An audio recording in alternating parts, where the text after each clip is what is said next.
Comparing three or more population, completely randomized design. Problem. Consider the data in table 14.7. Call that a health administrator wants to compare the unoccupied bed space of 3 hospitals. Apply the Kruskal-Wallis age test to the data. What conclusion can you draw? Test using a significant level of 0.05%. We have this data collected in 3 hospitals, and we write down the number of beds unoccupied in those hospitals in several days, and we collect from 3 hospitals this information. We could do a ANOVA procedure, analysis of variance, to obtain if there is actually a difference between the average of this population. But because we cannot state anything about the underlying population, we cannot state that those populations are normal, and also we cannot state that the standard deviation of those populations are equal, then we cannot use the ANOVA procedure, because the ANOVA procedure is very strict. With non-parametric procedure, we don't have to state anything about the population. But we are not going to work with this data. We are going to work with the rank. We are going to rank all of these values and work with this. If we work with rank, actually we are working with the median, because to obtain the median, we need to rank and select the value that is located in the middle, which is the median. And we are going to compare all of these values using this concept. And first of all, to do the problem using StatCrunch. If we open this in StatCrunch, we send the information to StatCrunch, then in Stat, select non-parametric procedure and select Kruskal-Wallis to compare more than 2 populations, 3 or more. My data is located in this. Fortunately, this function allows me to present the data in different columns. Then compute, that's it. And we have the information. We have solved this problem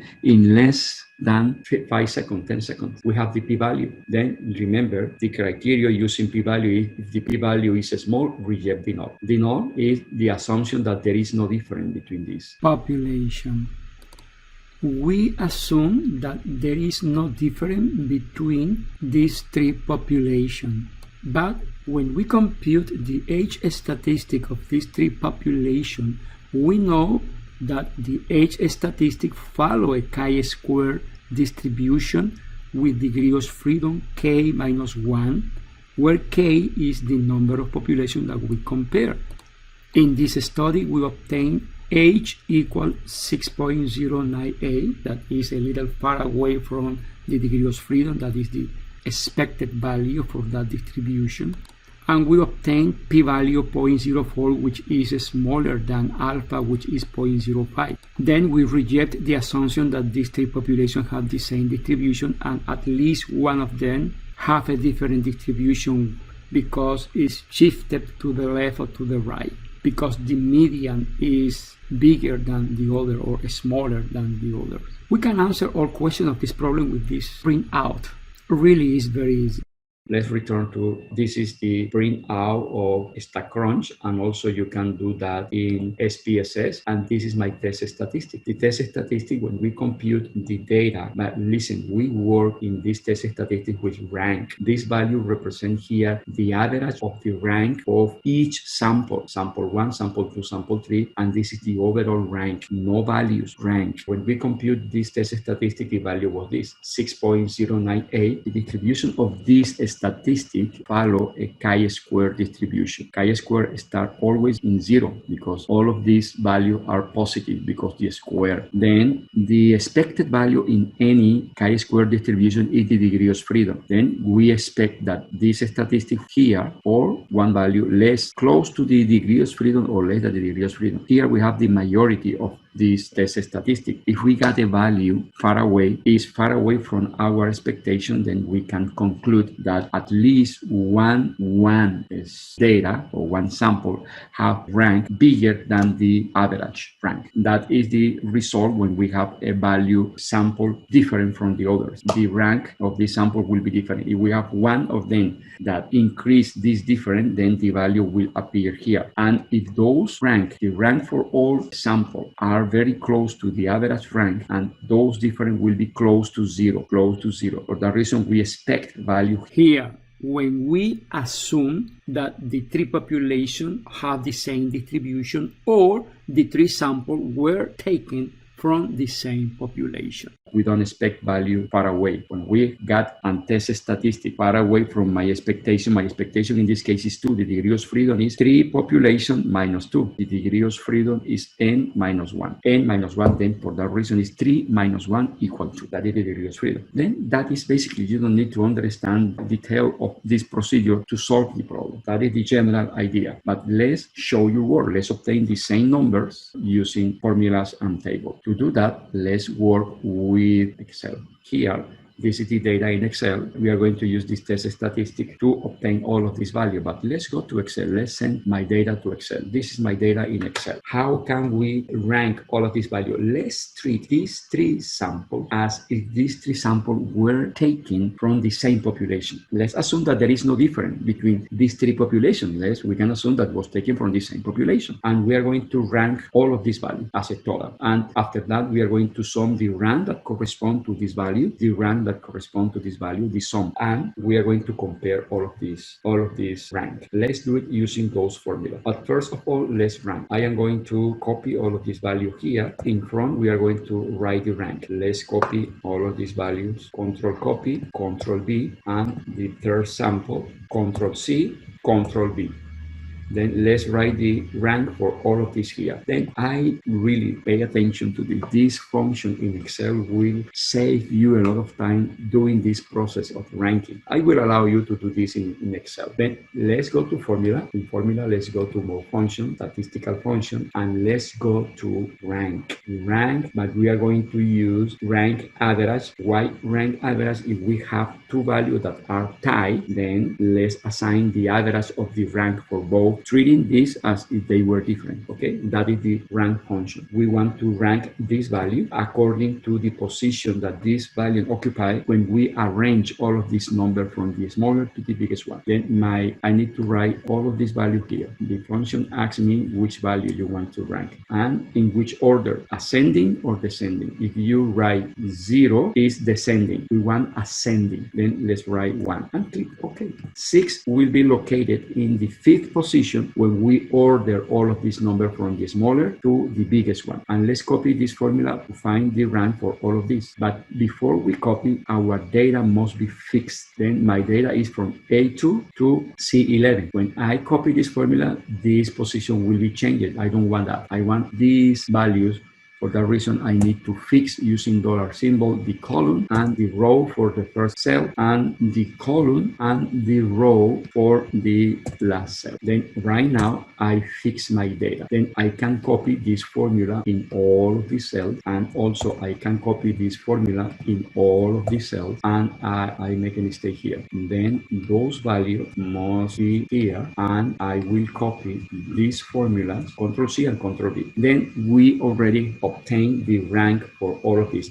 The advantage of this function is, for example, let's explain something about this function. In this function, all values are different. If we rank using this formula, statistical rank using average, then I want to rank this value, and with statistical function rank, I want to rank the position. My data is located from here to here, and I want ascending order. That is the position. Let's copy this, but I want to fix both. Let's fix both. The column and the row for the first cell, and the column and the row for this other cell. Then my data is located there. Then let's copy again. Now we have, this is the first value, this is the second value, this is the third value. Perfect. Then let's tie this value and this value. And you will notice that the software will assign 2.5 and 2.5, 5 and 6. In this case, 5 and 5, if they are tied, this is the first, this is the second, and this is the third. But second and third, between the second and third position, we are going, the average of these two rank is 2.5, then the software assigns this value. That is only to explain how powerful is this function. When we have the rank for all of these values, let's obtain the sum of all rank, the rank of all values for all of these values. This sum is equal here, sum of all of these values, and we can copy this formula here and here. Very easy. And let's obtain the mean of all of this rank. I will explain why we are going to obtain the mean. Then the mean of this rank, of all of this rank, is equal to 120 divided by 10, because we have 10 value, 10 observations. And let's copy these two formulas for sample 2 and 3, because all of these samples have the same number of observations.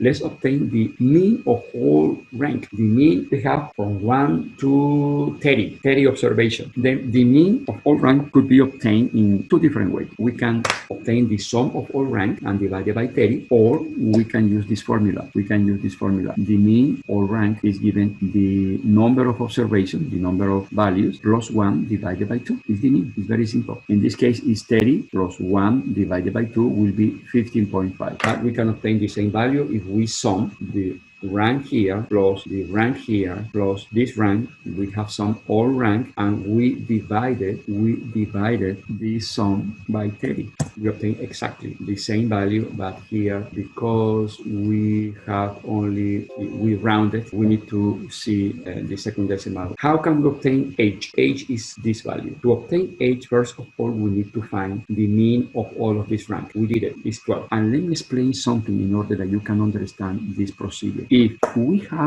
treat my three samples were taken from the same population, the only condition that this procedure requests is that we can rank. If we analyze one characteristic, in this case the number of unoccupied beds, if we can rank this characteristic must be continuous. It's possible that if we select two values, it's possible always to determine which one is bigger. Sometimes, because we have instrument or procedure to measure that are not accurate, it's possible that we have high value. But if we use sophisticated value, suppose we can list all of these measurements. When we combine the data of the three samples and order all values. And we can rank, because we work with rank here. Then the first position, when we order this, the first position is 1, the second position is 2, and so on. And this is the last position, N, in my population. And I told you, it's possible if we have two values that are tied, if we use a more sophisticated instrument, it's possible that we can obtain more decimal. When we have more decimal, it's possible that we can see the difference between these two values. And it's possible. That is the only condition to do this procedure. We can obtain the mean of all of this rank using the formula n plus 1 divided by 2. Suppose that n is equal 30, then 30 plus 1 divided by 2 is 16.5. This is the rank mean of all of these values. Then, if we assume that these three samples were taken from this population randomly, suppose in the first sample we obtain randomly this value, this value, this value, this value, this value, 10, randomly. When we obtain the average of all of these, for sure will be a value close to this number. Yes or yes? If we take the second sample randomly, this procedure will be random, then we can obtain this value, this value, this value, this value, this value randomly. When we obtain the average of all of this range, for sure will be a value close again to this number. And for the third sample we have the same. Then will be very strange if we select randomly the first 10 values consecutively. If we obtain in my first sample this value or the last 10 in my first sample, that will be very, very strange. The probability that that happens is very similar to the probability that you win the lotto. But that is the thing that we want to detect in this formula. If any sample has a rank mean far away from the overall rank mean,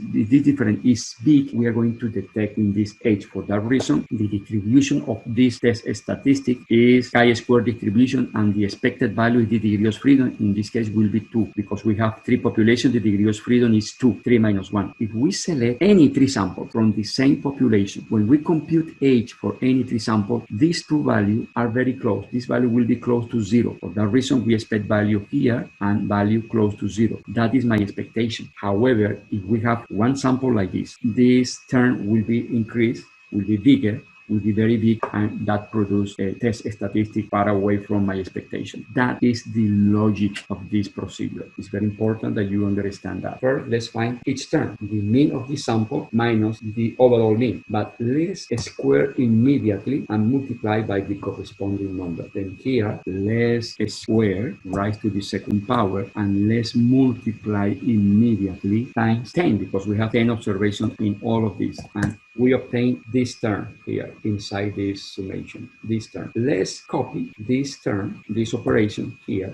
for the second sample.